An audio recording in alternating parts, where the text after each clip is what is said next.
One thing that I admire about Dr. Martin Luther King was that he did not only fight for what most people believe a black and white picture.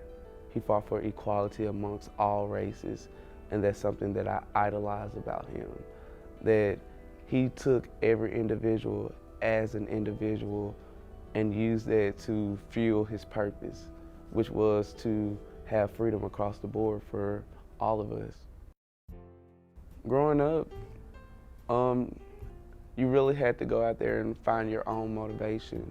My mom, she was a single parent. My dad, he was in and out. It was an opportunity for me to grow as an individual and for me to find out what I cared about most. And I soon learned that above anything, I cared about an education. My mom instilled in me and my brothers that at an early age. Having 4 other siblings, you kind of just have to make your own identity. And I can say I was able to do that working at the Boys and Girls Club of West Alabama. I found something that I was passionate about, which was the children and their future, and the future of America.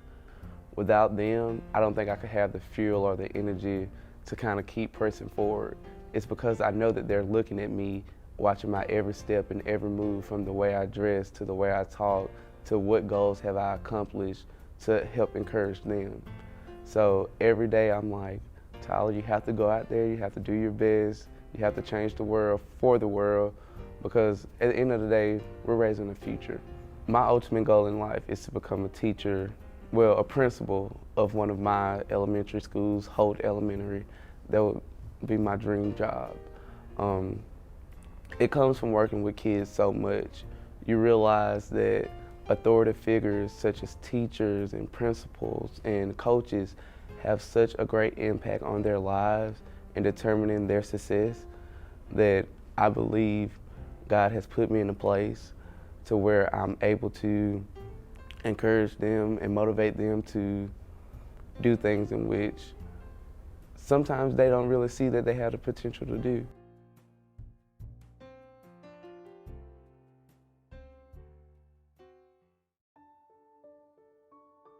Ferguson is one of the most controversial issues we're currently facing, and I sometimes do see a problem with the media and its idea and its take on Ferguson and how it impacts the lives of children.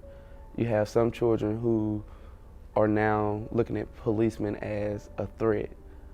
And where I come from, you sometimes see them as a threat already, or you're brought up to defend yourself from them or to protect yourself. And for example, when you see a policeman, go ahead and put your hands up. And I've taught my kids here at the Boys and Girls Club, like, when you see a policeman, say hey, like, they're great people, they're here to protect and serve. But with this situation, they're now hearing 2 different sides of a story, where one side is anything can happen, while and the other one is they're here to protect and serve. So I can completely understand as to why some people are the way they are currently. But at the end of the day, again, it's not, in my opinion, a civil rights issue. It's more of a, I am a human, I should be treated as such. A just society to me would be where someone is able to walk into a room and not be judged, not be stereotyped, and not be categorized by their quote-unquote outer appearance. A just society would be where everyone is as knowledgeable as he or she can be about as many different races, religions, identities, just in general. A just society would definitely be an opportunity for our future to grow and for America to become a better place.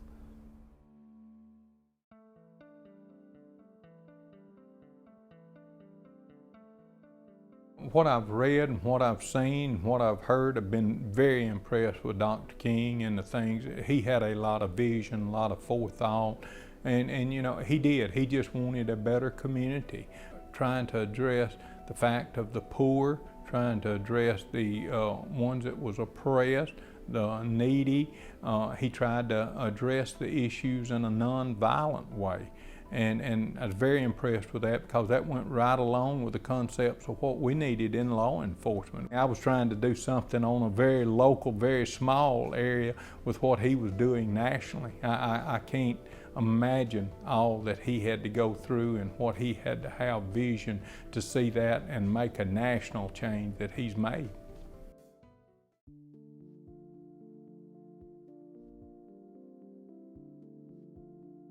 Well, after I got on the police department and worked there a while, and I just saw the needs in the community. I saw what police officers were doing in the community. I saw what the community reaction to those police officers was. And when I eventually went into administration and got into a position to where I had a little say-so what we could do and what law enforcement officers needed to do, I began to meet with different communities, not only the African American community, but the Hispanic community. And I wanted to bring our community together. I wanted to understand what the community needed from law enforcement, but at the same time, I wanted to be able to show them what we had a job to do, that what our responsibilities was in the neighborhood. And so that's kind of how I got into the community policing. And we had an open door policy at the police department.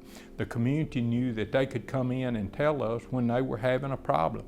If they had problems with police officers, we had a very strict policy at the police department, accountability and responsibility. One of the big things, be honest with us, tell us if you did something wrong, if you done something wrong in that community, and we could deal with it. If you made a mistake, we're humans, we make mistakes. But if it's something we couldn't deal with, we terminated that employee.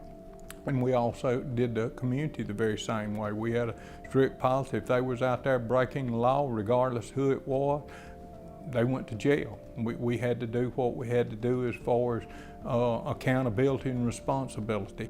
We tried to be open to the community, and I think that was the most successful thing that we did, just being open and honest to the community.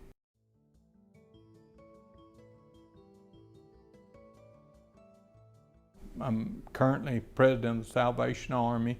We have had our building completely blown away back in 2011. We're in a fundraising project to complete that building. We broke ground 2 weeks ago. We have raised $5.3 million to build that center back, and hopefully in 320 days we will have us a new shelter. Involved in the mid-'80s with the workforce development with the Chamber of Commerce. I was elected to sit on a committee to look at technical programs here in the city of Tuscaloosa instead of trying to get everybody to go to the university. Very proud that today we have the workplace development program that we've got going on here in the city of Tuscaloosa with Shelton State. We've got, the foundation board, we just gave them $250,000 to the Chamber of Commerce for workforce development. And that's training different people on technical careers here in the city of Tuscaloosa. So that's been very beneficial. That's been very helpful, having Mercedes here and working with them and creating jobs in Tuscaloosa. If we just learn to appreciate and understand our fellow human beings, work with the communities, work within the system. This is the thing at Dr. Martin Luther King that I took away from all the readings that I read here. Do educational programs to understand each other, understand different segments of society. I think we would go to a more just society just by doing the right thing and having accountability and responsibility.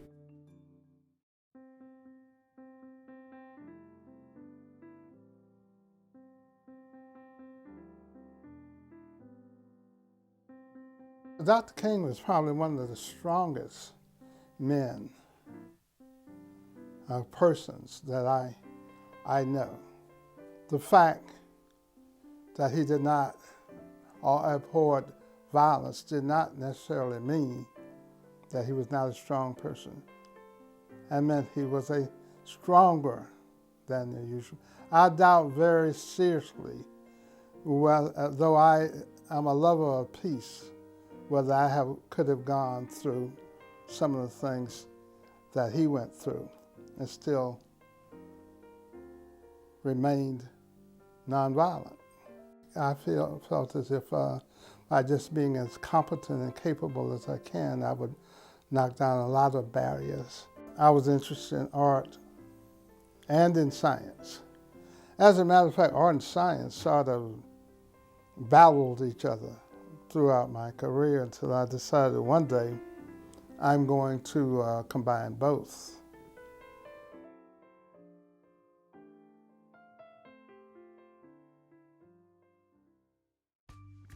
There are a number of things that I can look back and with a great deal of excitement because of having done them. One of the things is I think that the science division at Talladega College in the 90s was cited by Peterson's Guide to Colleges and Universities as being in the top 200 undergraduate science programs in the country. In addition to that, I was a certified scuba diving. I brought that to the campus, and a lot of my students, we learned in the pool. I brought in my scuba diving team, and we learned how to scuba dive on the college campus. Actually started a research program using sea urchins as the experimental organisms, and some of us actually went down to the Gulf to dive for the animals that we did research for. So there are a variety of experiences that I've had. I have done workshops to dozens of schools, teaching young kids, giving them hands-on experiences in the visual arts, and at the same time letting them know that nothing is owed them, that you have to earn everything that you get out of this life. It takes work.